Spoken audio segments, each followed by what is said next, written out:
What is going on, everybody? Welcome back to another Real Short Talk with Ryan, where, as always, my goal is to help you encounter God, experience Him, and engage with His mission.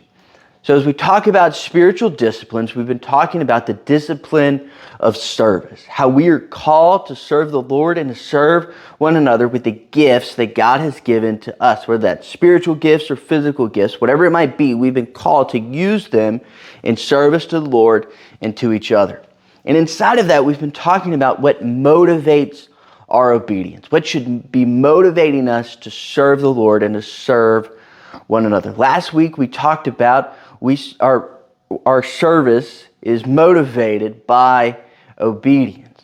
If for no other reason, we serve because the Lord has commanded us to serve. But we do have other reasons. So we're going to see another one today from 1 Samuel chapter 12. So Samuel served as a prophet of the Lord. He knew what it looked like to serve the Lord, to declare the Lord's word to people. He served the people faithfully as a leader.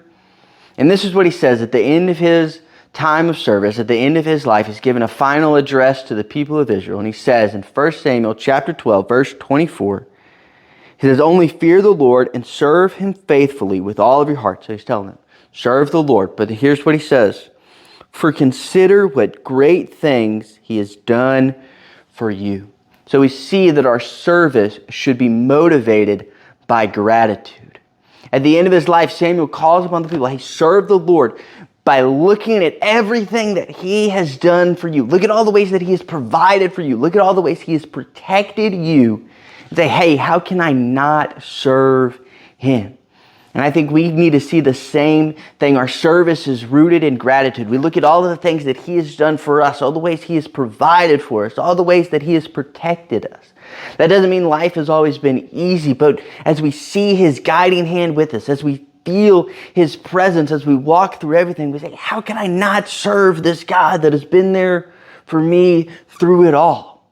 And most importantly, right, we see how He has provided for us in the person and the work of Jesus Christ, how He sent His only Son to live and to die on the cross for our sins so that we might have a restored relationship with Him. When we look at what Jesus accomplished on the cross, how can we help but be grateful? How can we help but serving Him when we see all that He has done for us?